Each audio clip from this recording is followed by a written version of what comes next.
pessoa sempre vai ser instrumento de revelação de Deus para a sua vida.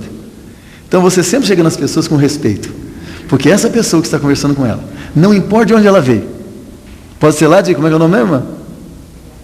Cuiabá, de longe, filha, não é? Tem alguma coisa que Deus já falou para essa menina, já mostrou para ela, que não mostrou para mim ainda, não é verdade? O que a senhora é dela? Avó? Então, quando a senhora conversa com ela, Deus fala coisas para a senhora através dela que não falou ainda, e certamente Deus fala com ela coisas que falou através da senhora que não falou com ela ainda, porque a revelação é progressiva, a gente cresce, e uma das coisas, e a gente vai aprendendo então, novidades, doutrinas, princípios novos na nossa vida, e esse princípio da confiança, Jesus sabia quem Ele era, nós precisamos lembrar quem nós somos em Jesus. E eu gostava então, foi aí que eu comecei a falar da revelação, eu gostava do conceito de doulos, de escravo, nós somos escravos de Jesus, eu achava assim tão bonito, falar escravo, somos escravos de Jesus, né? Aí eu descobri o seguinte, porque quando a tradução de servo na Bíblia, em muitos casos está escrito ali doulos, e doulos é escravo, mas eu descobri que há uma outra palavra que é traduzida por servo na Bíblia, que eu prefiro hoje, que é a palavra diácono. O escravo é aquele que serve porque não tem opção, chorando ou sorrindo vai servir, é escravo. Mas o diácono não, o diácono é aquele que serve com alegria. E eu falei assim, olha, eu quero ser diácono de Jesus, né? Eu sei que eu sou escravo e está lá na Bíblia, mas eu quero me ver esse conceito de servo na minha vida como diácono de Jesus. Eu quero servir a Jesus sempre com alegria. Isso é um princípio da minha vida. Eu quero servir a Jesus. Eu me descobri como diácono por amor a Jesus, não é? Então, Jesus tinha clareza da sua relação com Deus e de quem Ele era. Ele sabia quem era, Ele sabia quem era Deus, né? Mesmo que as pessoas pensassem que Ele fosse um louco, porque todas as vezes que as pessoas querem judiar de Jesus, estão pensando que Ele é louco, que Ele está errado, que Ele perdeu o juízo. Se Jesus dependesse da opinião das pessoas, Jesus teria se internado no hospício. É importante entender isso. Quando você não sabe quem você é em Deus, você começa a ser aquilo que as pessoas dizem que você é. E às vezes a gente pensa que a gente é melhor do que é, porque as pessoas pensam que a gente é melhor do que é. Portanto, é importante eu saber quem eu sou em Deus, tanto no sentido negativo como no sentido positivo. Porque às vezes as pessoas dizem que eu sou pior do que eu sou, e às vezes as pessoas dizem que eu sou muito melhor do que eu sou. As duas coisas são ruins. Eu tenho que saber quem eu sou em Deus. Faz sentido isso para você? Não. Eu preciso saber quem eu sou em Deus, não é? Eu já ministrei isso na igreja uma vez, que eu também, essa é uma coisa que Deus colocou no meu coração uns 2, 3 anos atrás. Eu falei, como foi tarde, né? Deveria ter aprendido isso antes, né? A ideia de que eu não existo para agradar as pessoas, eu existo para abençoar as pessoas. Eu existo para agradar a Deus e abençoar as pessoas. Isso muda completamente a sua maneira de encarar a vida, quando você entende isso com clareza.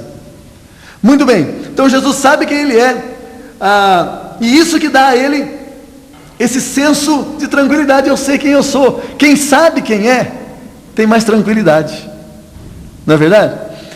Não sei se você está lembrado do texto de João 1, quando Jesus é batizado, o Espírito desce do céu como uma pomba, aí há uma voz. O que a voz diz? Eu quero ouvir com clareza, vamos ver se vocês estão de acordo com a Bíblia. Não adianta querer me enrolar não, gente. Vamos ver, o que está dizendo lá? Gente, hein? Como é que começa? Qual é a palavra que começa? Como é que é?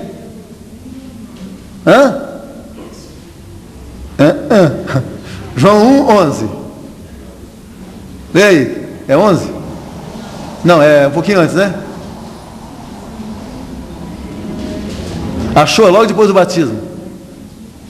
Não, desculpa, é que nós fomos para João, é Marcos. Vai. Se soubesse, tinha falado antes. Ah, bem que a gente sabia que o bispo estava errado.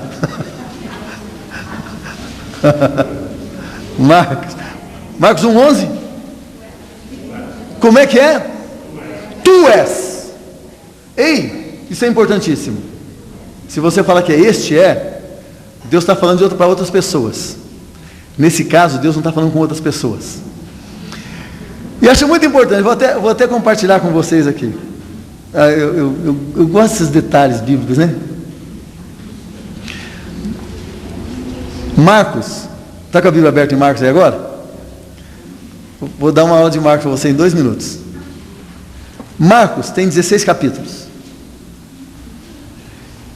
Do 1 ao 8, 16. Do 1 ao 8, Marcos é o primeiro evangelho escrito, viu? Apesar de ter Mateus, Marcos, Lucas, João, na verdade Marcos é o primeiro escrito. De 1 a 8, o texto fala de Jesus, o Filho de Deus glorificado. Do 9 ao 16, fala de Jesus, o Filho do homem que vai sofrer e vai morrer. Tá bom? São 2 ministérios diferentes, o Filho de Deus e o Filho do homem. São 2 ministérios importantes na vida, são 2 momentos importantes na vida de Jesus. Quando Jesus começa esse ministério do Filho de Deus glorificado, lá no início, tem essa história bonita e mística, que Jesus sai do batismo, desce o Espírito como um pombo, e ele ouve uma voz do céu dizendo: Tu és meu Filho amado, e eu me alegro em você. Isso é muito bacana, porque Jesus não fez nada ainda, porque às vezes o pai se alegra no filho, porque ele passou no vestibular, na primeira vez, esse é o meu garoto, né? Pai se orgulha de filho pelos feitos do filho, muitas vezes. Deus chega para Jesus, Jesus não fez nada ainda, ele foi batizado para começar o ministério dele, e Deus fala: você é o meu filho que eu amo, e eu me alegro muito em você.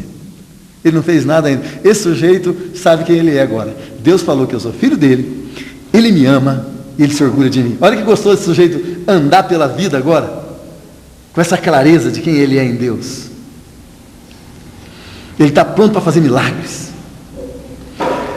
Quando vai para então lembra que do 9 ao 16 é outra situação.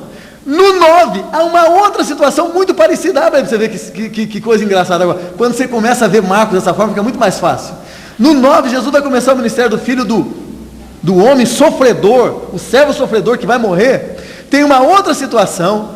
Existe a história do Monte da Transfiguração, onde há uma visão de Moisés, Elias. Olha, presta atenção aqui, ó. Moisés, Elias e Jesus de Nazaré.